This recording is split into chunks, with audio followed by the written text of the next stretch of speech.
He knew he was dying, but he wanted to fall in love.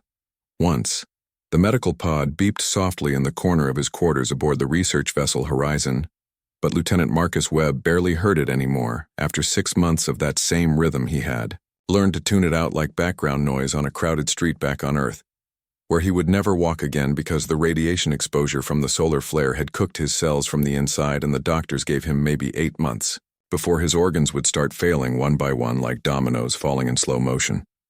He was 29 years old, and he had never been in love. Marcus sat at his desk, reviewing survey data from the newly discovered planet below, a world the crew had designated as Haven 7 because it reminded them of Earth with its blue oceans and green continents and white clouds that drifted lazily across the surface like cotton pulled apart by invisible hands, and he wondered what it would be like to stand on that soil and feel real gravity again instead of the artificial spin that kept them all from floating away into the void. The door chimed, and he looked up expecting another medical officer coming to check his vitals, or maybe Commander Harris coming to give him another speech about taking it easy and enjoying his remaining time. But instead, something else entered his quarters. She was tall, maybe 7 feet, with skin that shimmered like oil on water, shifting between deep purple and midnight blue depending on how the light hit her, and her eyes were large and golden without any visible pupils, just pools of liquid amber that seemed to glow from within, and her hair moved on its own, like it was underwater flowing around. Her shoulders in waves of silver white that defied gravity and logic and everything Marcus thought he knew about biology. She wore a simple gray jumpsuit that looked 2 sizes too small because it had been designed for humans, not for whatever species she belonged to, and she carried herself with a grace that made Marcus think of dancers or maybe predators moving through tall grass, and when she spoke, her voice was like wind chimes in a storm, both musical and sharp. "I am Lyra," she said, without preamble, "and I need your help." Marcus blinked and tried to remember his training about first contact protocols, but his mind felt fuzzy from the medications, and all he could manage was a confused, "Why me?" "Because you are the only one who will understand," she said, and moved closer until she was standing right in front of his desk, so close he could see the way her skin rippled like water disturbed by a stone, and she smelled like ozone and rain, and something else he could not name, something that reminded him of forests he had never walked through. "Understand what?" Marcus asked. "What it means to have limited time," she replied, and her golden eyes seemed to dim slightly like clouds passing over the sun. It turned out Lyra was not supposed to be on the ship at all. She had stowed away 3 weeks ago when they had docked at the orbital station above Haven 7, and she had been hiding in the cargo bay, eating ration packs and sleeping behind crates of scientific equipment, and she had only come out now because she needed something from the humans, and she had been watching them all trying to figure out who might help her. And she had chosen Marcus.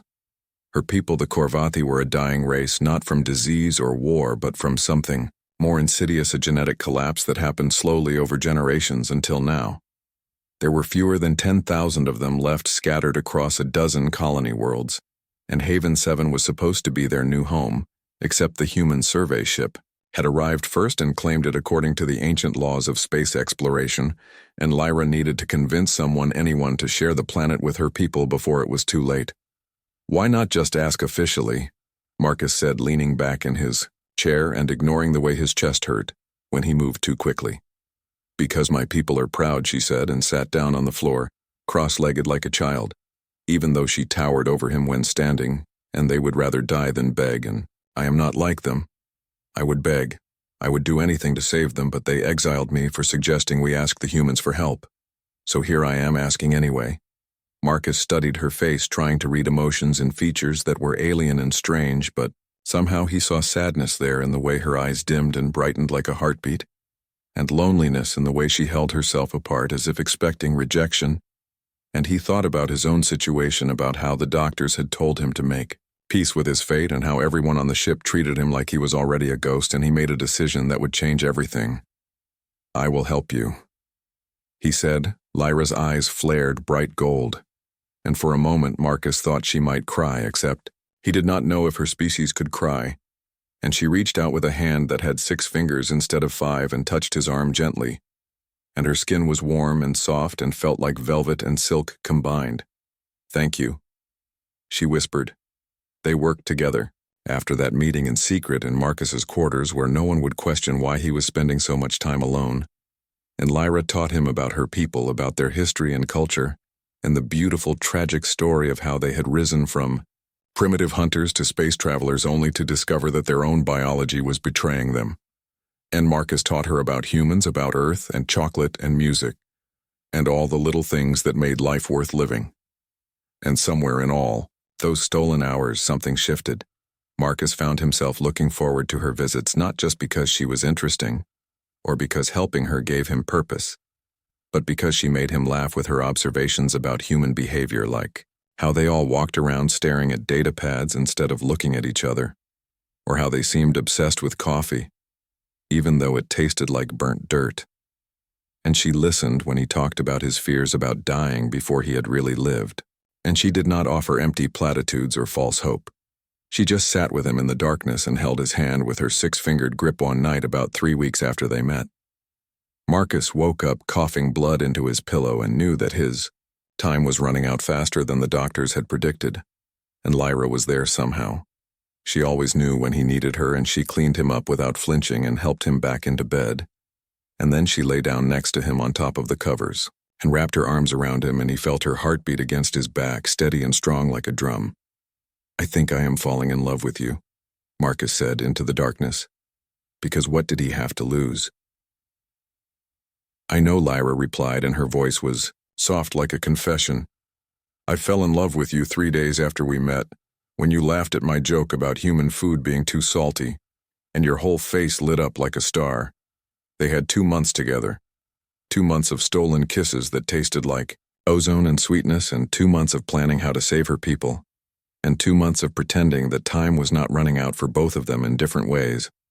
And Marcus used every favor he had, every connection, every last bit of influence, to convince Commander Harris to share Haven 7 with the Corvathi, and it worked because Harris was not a cruel man, just a cautious one, and when he met Lyra and heard her story, he agreed. The Corvathi arrived in a ship that looked like it had been patched together from spare parts held together by hope and desperation, and there were only 8,000 of them left, even fewer than Lyra had thought, and they landed on Haven 7 in the valley next to where the humans had set up their colony. And Marcus watched from his medical bed because he was too weak to stand anymore, and Lyra held his hand. "We did it," she said, and her eyes were bright with tears that fell like liquid silver. "Yeah," Marcus whispered. "We did." He died 3 weeks later with Lyra beside him, and his last thought was not about the pain or the fear, but about how lucky he was to have loved someone, even if it was only for a little while, and even if she was from a species he had never heard of until a few months ago, and even if it meant leaving her behind. Lyra stayed on Haven 7 and helped build the joint colony where humans and Corvathi learned to live together, and sometimes she would stand under the night sky and look up at the stars and remember the human who had saved her people and stolen her heart, and she would smile through her tears because Marcus had taught her that love was not about how much time you had, but about what you did with the time you were given. Years later, when the colony thrived, and children of both species played together in the streets and the Corvathi population began to grow again, someone asked Lyra why she had never taken another mate, and she just shook her head and said once is enough when it is the right one.